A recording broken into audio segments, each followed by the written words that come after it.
Alright guys, we got a Foxbody back. Starting to look like a car again. So there's a few more things I need to button up, but pretty much we have everything, all the wiring is pretty much done. Got all the some of the panels back in, got the carpet in all the way I need it, and switch panels all done. Got some gauges in there. I think I showed you guys that in the last video. And the relay board, that's all finished. Got our little nitrous switch there. That's just kind of temporary, the way we're going to do it now. ECU, I still need to figure out a way to attach the ECU back there. Obviously this is just, you know, the stock ECU. This is not going to be a permanent solution here. You know, obviously we're going standalone, but for now I just need to get that to where it's not going to move. This is all bolted down with some nice little aluminum standoffs on the this carbon fiber plate. Yeah, pretty much got everything set.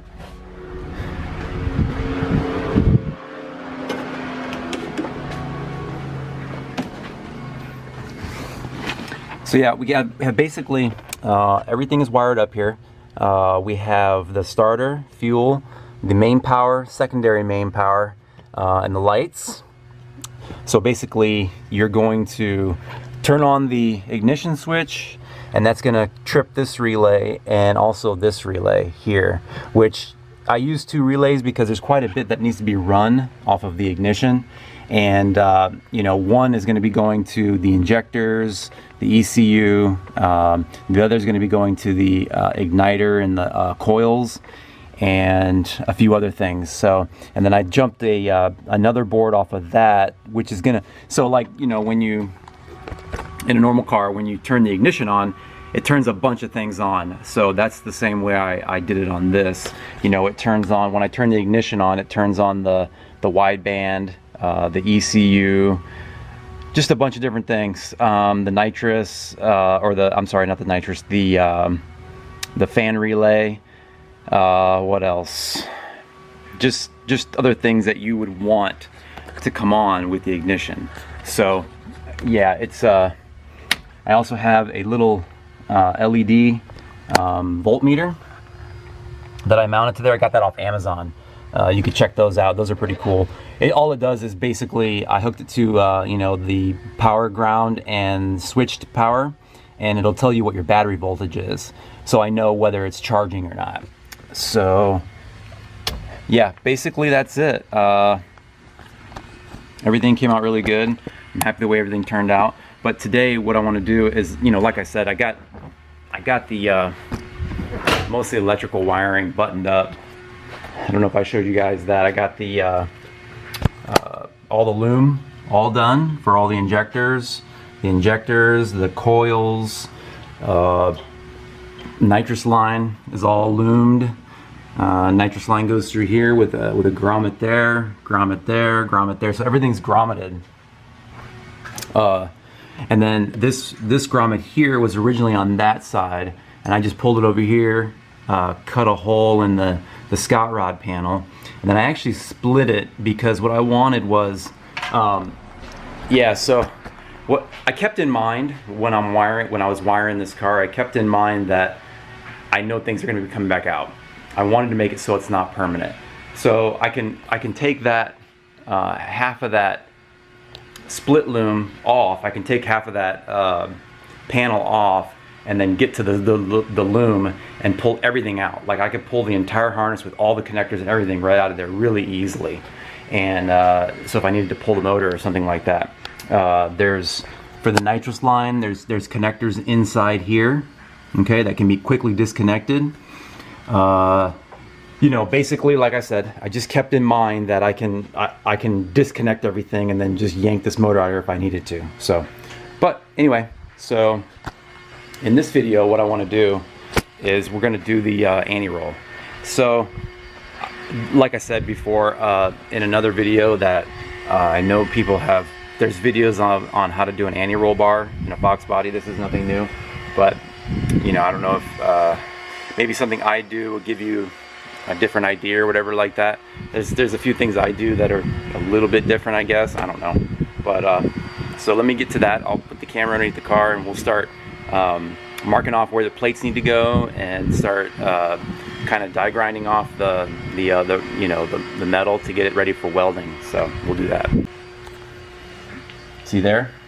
Drag race use only, not for street use. So that tells you right there.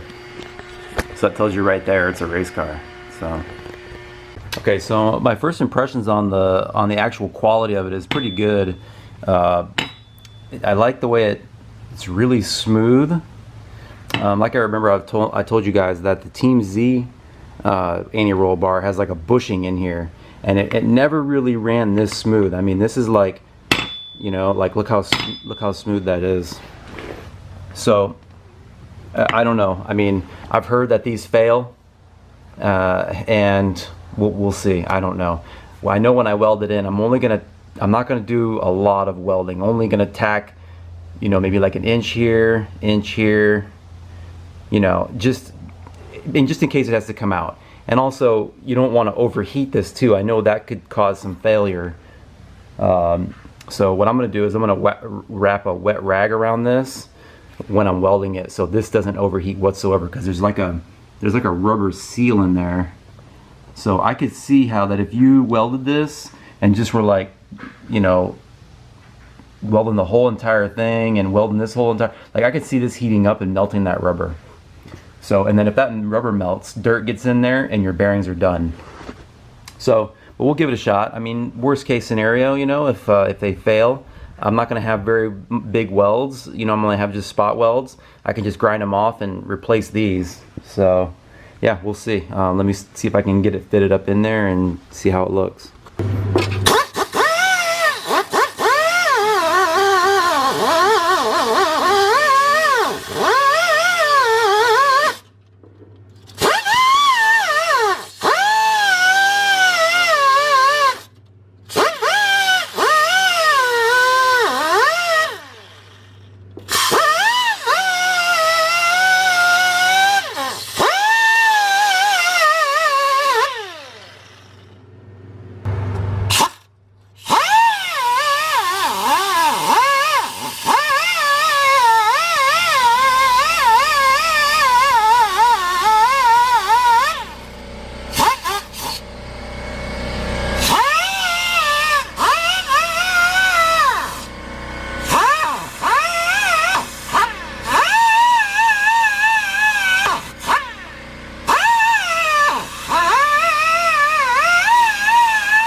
Okay guys, so I got the roll bar, anti-roller bar up in here and tacked, okay? I had to use like a clamp, you know, like clamp this on here and clamp it around the frame rail to get it to hold there. It's kind of a pain when you're doing it by yourself. If you have a friend, that's the best way to do it. But I mean, you can do it with, you know, if you manipulate clamps or whatever around the frame rail and clamp it to here and just adjust it until you get it to where you want it. So I know there's some videos that say that you're supposed to get these brackets high and as far back as possible up to the pinch weld here, you know, the pinch on this frame. I don't necessarily agree with any of that because in my opinion, you know, if you just put it up in here, slam it up against this pinch weld and just weld it, it may bind because these frame rails aren't perfect. So you know, this pinch weld here may not be perfectly aligned with this pinch weld. So what I like to do is I mean, this one here, it ends up being aligned with it, but this one here is off a little bit. There's a little space here. And the reason why I did that was because look at the roll bar after it's tacked in. See how there's no bind there whatsoever? It just drops. That means that this is aligned. Okay, if it wasn't aligned, this would just sit here. You know, it would be bound up. So just putting it in and slamming up against these little, I don't know what you call them, seams. I guess there's a seam back here. I don't necessarily totally agree with. I prefer more so to get this to where it doesn't bind at all. It's nice and square in there, and this just, you know, is very loose. So okay, so the rest of what I'm going to do now, like I said, I got it tacked in here. I'm just going to go ahead and run a little bead here, little bead here, another bead here, another bead back here, and that's it. And this thing ain't going nowhere. So, and then the next thing is obviously we put on the end links. We grind down a little bit of here. I guess this video is probably upside down. We're going to grind off a little bit here. Put your end links. Just move this brake line out of the way a little bit, and that's it. You know, you give yourself a little bit of slack on the end links. Put the tabs on and tack those in, and this job's done. So it's really simple. Let me go ahead and get to work, and then I'll show you guys the finished product.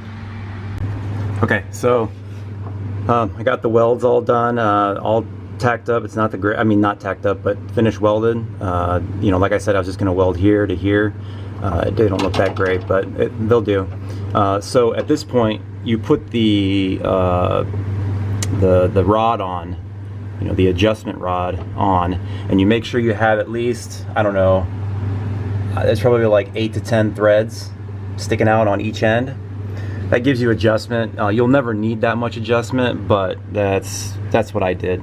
Now, what I can tell you is this, I can definitely see an area of failure on these UPR bolts here, these rod ends. They're very thin, and I know I've made another video about anti-roll bars, and like if you go over uneven surfaces with this hooked up, you can bend those really easily. I've seen it done many times. Okay, these little rod ends will bend just by going over uneven surfaces. I mean, you're putting the entire weight of the car on that. I guess it's, I don't know what that is, maybe like a 9/16 bolt or something. I'm not even sure, but yeah. But anyway, so you want to kind of make them the same. You know, you want to do like leave about 8 threads out, and then you line it up with the housing, the middle of the housing. Grind off your paint there, and then tack that on. Now, you may not have this one perfect, so what you're gonna have to do is, if it doesn't line up, you know, if it doesn't line up where you want it to, then you just adjust it till you get it in the middle, and then that'll be that means they'll both be in neutral. Okay, so that's what you want. So let me go ahead and tack those up, and then we'll finish this job up and be done. All right, guys, it's all welded up. Everything's all set. Got some paint on there, some flat black paint. It's a little wet right now, but went ahead and sprayed that. Sprayed it up in there too on the plates, and that's gonna do it. So yeah, and then, you know, basically, like I've said before, what you want to do, if you want to make sure you don't bend those bars, like if you take your car and put it on a trailer or something, or you know, you're going up a weird area where it's gonna articulate the suspension, just disconnect those bars, and you'll be safe. But like I said, those little whatever you call them, the heim joints, those heim joints look kind of weak. I remember the Team Z ones being much heavier duty, much thicker, and beefier, but this car's gonna be really light. It's gonna be 2,500 pounds. So, you know, my Ultra Street car was like 3,100 or 3,150 or something like that. So pretty big difference. But anyway, that's gonna do it for this video. Hope you guys learned something, and like, share, and subscribe, and I'll check you next time.